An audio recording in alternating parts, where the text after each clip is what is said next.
This channel does not promote any violent, harmful, or illegal activities. All content provided by this channel is meant for an educational purpose only. বাংলায় এখন কি চলছে? এই প্রশ্ন উঠলেই সকলে হয়তো এক বাক্যে একটাই কথা বলবেন, এসআইআর। কারণ এই ইস্যুতে এখন রাজ্য রাজনীতি উত্তাল। সাধারণ মানুষ লিস্টে নাম দেখতে ব্যস্ত, অনুপ্রবেশকারীরা পালাতে ব্যস্ত, বিএলওরা নিজেদের কাজ শেষ করতে ব্যস্ত, আর রাজনীতিবিদরা আগামী ভোটে এসআইআরকে কাজে লাগিয়ে কিভাবে ভোট বৈতরণী পার করা যায় তার ঘুঁটি সাজাতে ব্যস্ত। এই সব কিছুর মধ্যে প্রশ্ন একটাই, যাদের নাম 2002 সালের তালিকায় নেই অথচ শরণার্থী হয়ে ভারতে থাকছিলেন, তারা কি সিএএতে আবেদন করলে সত্যিই নাগরিকত্ব পাচ্ছেন? উত্তর হ্যাঁ। অন্তত নদিয়ার রানাঘাটে কিন্তু রয়েছে সেই উদাহরণ। আজ দ্য ব্রিফিং রুমে আপনাদের সঙ্গে আমি রয়েছি অবন্তিকা, এই নিয়েই বিস্তারিত আলোচনা করব।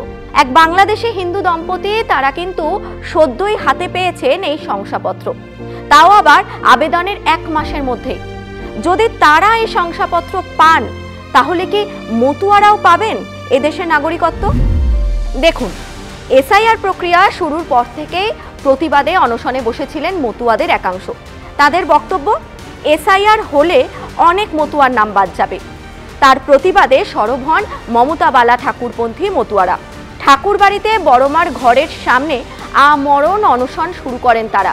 পরে যদিও তৃণমূল সর্বভারতীয় সাধারণ সম্পাদক অভিষেক বন্দ্যোপাধ্যায়ের অনুরোধে সেই অনশন প্রত্যাহার করেন তারা। তাদের এই আন্দোলনে প্রথম থেকেই সঙ্গ দিচ্ছিলেন কংগ্রেস নেতা অধীর রঞ্জন চৌধুরী। সম্প্রতি মতুয়ারা কলকাতায় যে বিক্ষোভ দেখাচ্ছিলেন সেখানেও কিন্তু তাদের সঙ্গে ছিলেন অধীর। তার আর্জি ছিল মতুয়াদের পাশে দাঁড়ান, কারণ তারা অনুপ্রবেশকারী নন, তারা শরণার্থী। রাজ্যের অনেক বড় বড় এমপি আছে, অনেক বড় বড় এমপি এই রাজ্যে মানে লোকসভা বিধানসভা মিলিয়ে, তারা একবার গিয়ে ভারতবর্ষের গৃহ মন্ত্রণালয়ের সঙ্গে আলোচনা করে এই মতুয়া সম্প্রদায়ের যে বিষয় সমস্যাটা সেটা কিন্তু শর্ট আউট করতে পারে খুব অনায়াসে। এমন কিছু বড় ব্যাপার হবে না যদি উভয় সরকার সেখানটায় আন্তরিক হয়।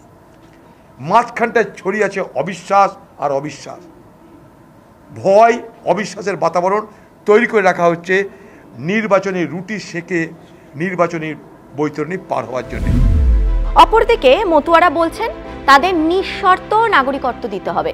স্বাধীন ভারতের সংবিধান তাদের ভারতীয় বংশোদ্ভূত বলে ভারতীয় নাগরিকত্ব অর্জনের অধিকার দিয়েছে। তাই তারা ভারতে এসে আইনি প্রক্রিয়ার মাধ্যমে ভোটার তালিকায় তাদের নাম নথিভুক্ত করিয়েছেন। তারা দীর্ঘদিন ধরে তাদের ভোটাধিকার প্রয়োগ করছেন। তাদের ভোটেই তো এতদিন জিতেছে সব রাজনৈতিক দলগুলি, তাহলে এখন এসআইআর কেন? মতুয়ারা যাতে নিঃশর্তভাবে নাগরিকত্ব পায় তার দাবিতে আমরা আজকের আমাদের এই ঘেরাও কর্মসূচি।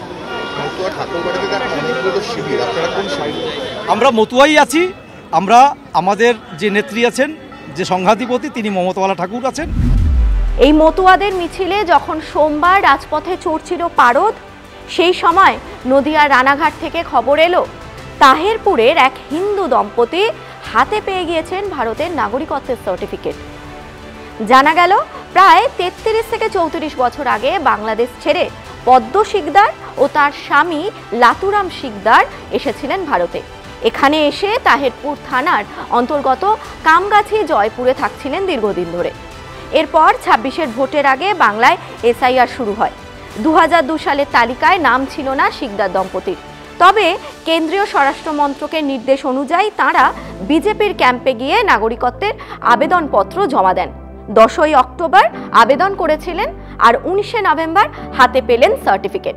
আর এবার কিন্তু তারাও নির্বাচনে অংশ নিতে পারবেন। তবে একা পদ্ম বা লাতুরাম নন, তাদের এলাকার আরও অনেকেই কিন্তু এই আবেদন করছেন আর সার্টিফিকেট পেয়েও যাচ্ছেন। একবার শুনেনি পদ্ম কি বলছেন। সিএরা তো আমাদের খুব প্রয়োজন দরকার। চারিদিক যেসব আভাস শুনতেছি তাতে ভয় ছিল যে, তারপরে আমার ছোটো ছেলেবেলা আগে সিএ আবেদন করিনি, তো সিএ আবেদন করলো। তা 2 মাস পরে হিয়ারিংয়ের ডেট আসলো, হিয়ারিং করে আসলে পরে 2 মাস পরে আমরা ওই কার্ড পেয়ে গেছি। একটু আগে আপনাদের বলছিলাম না, ওরা একা নন, আরও অনেকেই কিন্তু এই নাগরিকত্বের জন্য আবেদন করেছেন। অনেকে কিন্তু এই নাগরিকত্বের শংসাপত্র হাতে পেয়েও গিয়েছেন। তেমনই হলো ভীমপুরের এক বাসিন্দা। তিনি আবার বছরখানেক আগেই এই নাগরিকত্বের আবেদন করেছিলেন, আর তিনিও কিন্তু সার্টিফিকেট পেয়ে গিয়েছেন। যদিও এই সিএএতে আবেদন করা নিয়ে কিন্তু প্রথম থেকেই আপত্তি জানিয়েছিল তৃণমূল। তাদের একটাই বক্তব্য, নাম না থাকলে সবাই কেন সিএএতে আবেদন করবেন? এখানে আবেদন করা মানেই প্রমাণ হচ্ছে তিনি বাংলাদেশি। 2024 সালে মুখ্যমন্ত্রী মমতা বন্দ্যোপাধ্যায় এই নিয়ে কিন্তু বক্তব্যও রেখেছিলেন। তিনি কি বলেছিলেন?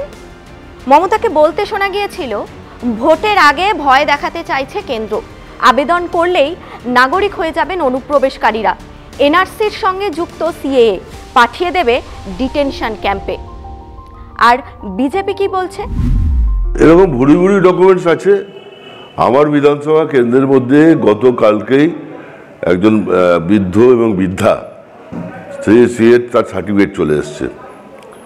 মুখ্যমন্ত্রী যতই এটা নিয়ে মানুষকে বিভ্রান্তি করার চেষ্টা করুক না কেন, মানুষ কথায় কান দিচ্ছে না, মুখ্যমন্ত্রীর কথায় কান দিচ্ছে না। তবে এটা তো সত্যি, এই দম্পতি ভারতের নাগরিকত্ব পেয়েছেন, হয়তো পরে আরও অন্য কেউ পাবেন, কিন্তু মতুয়ারা, তাঁদের কি হবে? বিস্তারিত আরও জানতে আপনারা চোখ রাখুন TV9 বাংলা ডিজিটালে।